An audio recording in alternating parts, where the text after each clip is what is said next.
Today we'll be reacting to Game of Thrones 1-star reviews of this book. Oh, it's J.G. Keeley, bro. This guy is all over epic fantasy books, writing 1-star reviews for everything. He wrote 1-star review, I believe, for The Eye of the World. I'm not sure if it was The Eye of the World, but I saw another, and it's always epic fantasy. He's always after epic fantasy books, just handing out 1-star reviews. You get a 1-star review. You get a 1-star review. Yo, who is he, man? It's really tough to know because it's crazy, man. He writes, there are plenty of fantasy authors who claim to be doing something different with the genre. How? Okay, let's keep going. Ironically, they often write the most predictable books of all. Look, as evidenced by Goodkind and Paolini. What? Goodkind writes classical fantasy. What does that have to do with a Game of Thrones? And Paolini also writes classical fantasy. What does that have to do with a Game of Thrones? A Game of Thrones is modern fantasy. A Game of Thrones is modern fantasy. It doesn't really have the cliches that you're talking about. Number 2, all the authors I have listed, Joe Abercrombie, Scott Lynch, Jim Butcher, Brandon Sanderson, George R. Martin, all these people are modern fantasy writers. They are not predictable. I believe what he means by predictable is the classical structure of classical fantasy, where you have these chosen ones or these good people who go on an adventure. They go on a journey, and basically, they really do the most predictable stuff. They are guided by a wizard. They stop a Dark Lord from destroying the world or taking over the world or trying to restore the kingdom, and so on and so forth. So classical fantasy is predictable. George R. Martin with a Game of Thrones is not predictable. Number 2, Goodkind and Paolini have nothing in relation with George R. Martin. Though I am not sure why they protest so much. Predictability is hardly a death sentence. Unfortunately, you can't just choose to be different any more than you can choose to be creative. In similar gesture, Martin rejects the allegorical romance of epic fantasy, which basically means tearing out the guts of the genre. Now hold on a second. The authors who embrace epic fantasy, you criticize them. But the authors who change it, you attack them. George has done more for the fantasy genre with his books than anyone in the last 50 years. And it's not really proverbial, like I'm not exaggerating that. And him with Brandon Sanderson and authors like these, they have ushered in a modern age for fantasy. Number 2, a lot of the time when George chooses to be different, he is different for very specific reasons. For example, he was trying to depict medieval Europe as it was to his best extent through excessive research, and it is actually one of the better depictions of medieval Europe. Okay, it's highly detailed, extremely well detailed. Okay, and further to add to that, in that particular world, he preferred to keep it minimalist fantasy. Okay, so a lot of the reasons why George R. Martin is different are because he decided to go for minimalist fantasy, at least minimalist epic fantasy. It still has quite a good number of fantasy, but yeah, he went for minimalist epic fantasy. And that meant, ultimately, he goes and he has, a story where he's mostly trying to depict medieval life and medieval struggles, specifically political struggles in the medieval world. This is why we have War of the Roses, taken as an inspiration for something that I will not spoil, but anyone who has read the story can immediately understand what I'm referring to. Okay, he is different not because he really is doing it for the sake of being different, but he's being different because his goal is depicting medieval Europe, and that does not mean he needs high fantasy. He needs minimalist fantasy. He goes on, the wonder, the ideals, the heroism, and with them the moral purpose. Fine. So he took out the rollicking fun and the social message. Social message? What do you mean by social message in classical epic fantasy? At least in the allegorical romance of epic fantasy. This allegorical romance of epic fantasy can be summarized in the statement classical fantasy, okay? what's the social what's the social message, okay? Because the social message is good versus evil. No, like, there is no real social message in a lot of classical fantasy. It's just struggles of epic heroes, and it's struggles of epic proportions, because why not? Because good versus evil. Yeah, there's no social message in the allegorical romance of epic fantasy, so I don't know what he's referring to. What did he replace them with? Proper social message. The warning of power and how it corrupts people, specifically given someone like Cersei Lannister and the Mad King. There are far more social messages in the Song of Ice and Fire as it is, compared to all of epic fantasy, classical, at least sticking to this particular review, the allegorical romance of epic fantasy. There's far more in just a Game of Thrones. Forget about the rest of the damn shtick. Like the post-Moore comics of the 90s, fantasy has already borne witness to a backlash against the upright moral hero. Because the upright moral hero is one, you see, storytelling has, when it comes to characters, it has three different dynamics, okay? It has three different dynamics. There is the flat character, okay? The moral upright hero, in other words, the upright moral hero, is the flat character, the prophet or the Jesus archetype. Basically, they have the truth and they teach the people the truth, and they are surrounded by a corrupted world, and so they have to fix this corrupted world, okay? However, there are other two types of characters, okay? See, classical, or at least going back to this particular terminology that he's using, the allegorical romance of epic fantasy is only 1/3 of storytelling when it comes to characters. There are other two archetypes. One of them is called the positive archetype. We get to see this with Jaime Lannister in A Song of Ice and Fire. We get to see this with Jaime Lannister. Number two, there is the negative character archetype. And we get to see this with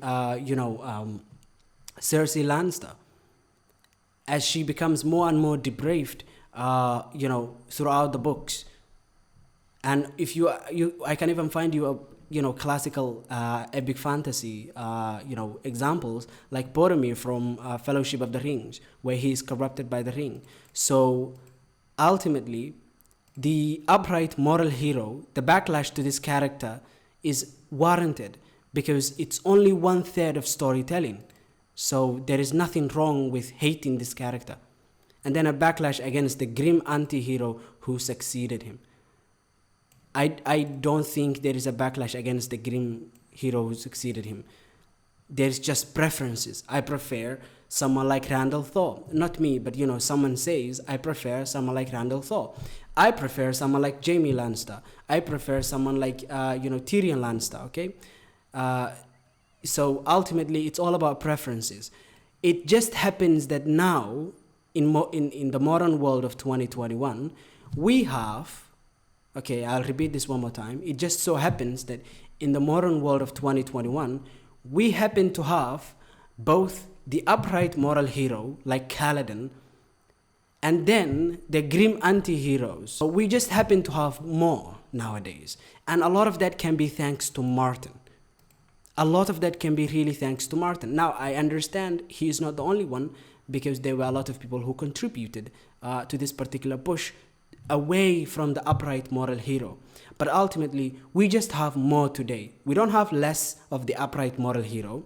If you read every other story, you will find perfectly morally virtuous heroes doing perfectly morally virtuous things. We just happen to have the grim anti-hero today as well, okay? Like many authors aiming for realism, first of all, let's continue. He forgets truth is stranger than fiction.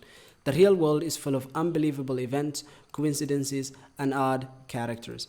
Now, there is nothing wrong with trying to be more realistic. George never aimed to be realistic, okay? When you are writing stories, you can't be really realistic, okay? There are monsters coming from far beyond the north, and there is a giant wall constructed with some ancient magic that is stopping them.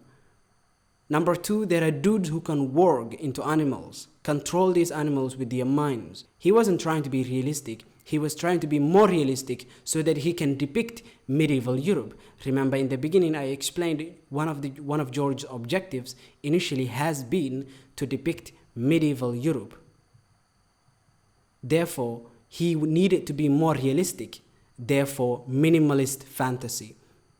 This is why he was not really ever aiming to be realistic. I don't know where this argument comes from. A lot of people assume that he's trying to be more realistic. Why do you think he is writing fantasy if he wanted to be realistic? He was never trying to be more realistic. He just wanted to be slightly more so that he can slightly improve his depiction of medieval Europe through epic fantasy. He forgets the truth is stranger than fiction. He does not forget. You just forget that he was never really trying to be realistic. You assign him this quality, or at least this conclusion. You assigned him this conclusion. The real world is full of, yeah. This is why there are so many unbelievable events in A Song of Ice and Fire. Anyhow, when authors remove these elements in an attempt to make their world seem real, again, this whole argument is predicated on a straw man that George never tried or was hoping to achieve in any way whatsoever. He goes on, when authors remove these elements in an attempt to make their world seem more real, they make their fiction duller than reality. Man, if you think a Game of Thrones is dull, please let me know. Let me know what book you think is exciting. I will read that because I think I'll melt from excitement. Anyhow, after all, unexpected details are the heart of verisimilitude. When Chekhov and the easy thrill of romance, they replace it with the odd and absurd, moments strange enough to feel true. In comparison, Martin's world is dull and gray. Again, never mind. Anyway, I'm repeating myself. Instead of innovating new, he is innovating new. He is innovating on minimalist fantasy. He is integrating minimalist fantasy with epic fantasy. So, radical elements. He merely removes familiar staples, and any style defined by lack is going to end up feeling thin. Any style defined by lack, first of all, A Song of Ice and Fire and Game of Thrones is one of the most distinct stories I have read in fantasy. Okay? Number two, it is one of the best minimalist fantasies written in the last 50 years. Number three, it was highly crucial for the development of epic fantasy, specifically, or in more broad terms, fantasy. It ushered in an age where there were far more people who were willing to disregard, as you said in here, the morally upright hero. Okay? Now, in 2021, thanks to a lot of people and a good chunk thanks to him, we really have more. We don't have less. We don't have worse. We just have different. And if you really think it's worse because it's different or it's trying to do something different, then that's that, I suppose. Yet, despite trying to inject the book with history and realism, he does not, reject the melodramatic characterization of his fantasy forefathers. Why do you think this is? Have you ever stopped? You assigned him this particular quality, this conclusion, but why is this? What does this mean? Do you really think an author as skilled as George R. Martin, if he was going for completely realistic, would have even written in the fantasy genre? No. He never left the fantasy genre. He was always in the fantasy genre. A lot of people just assigned him the quality of trying to be more realistic. He is slightly more realistic than other fantasy. So suddenly it looks like this is the super realistic, he's trying too hard, Look, the reason why this is the case, the reason why he does not reject the melodramatic characterization of his fantasy forefathers, such as J.R. Tolkien, is because he never ever wanted to do anything else other than that. He just wanted to depict medieval Europe alongside that, so he had to be a little more realistic. A little. People assigned him the quality of going completely, or at least people assigned him the quality of trying to be completely realistic, which is, yeah, man, I suppose. This video is getting too large, and this review, by the way, it goes deep. It goes deep. Well, I will read his entire review by myself, but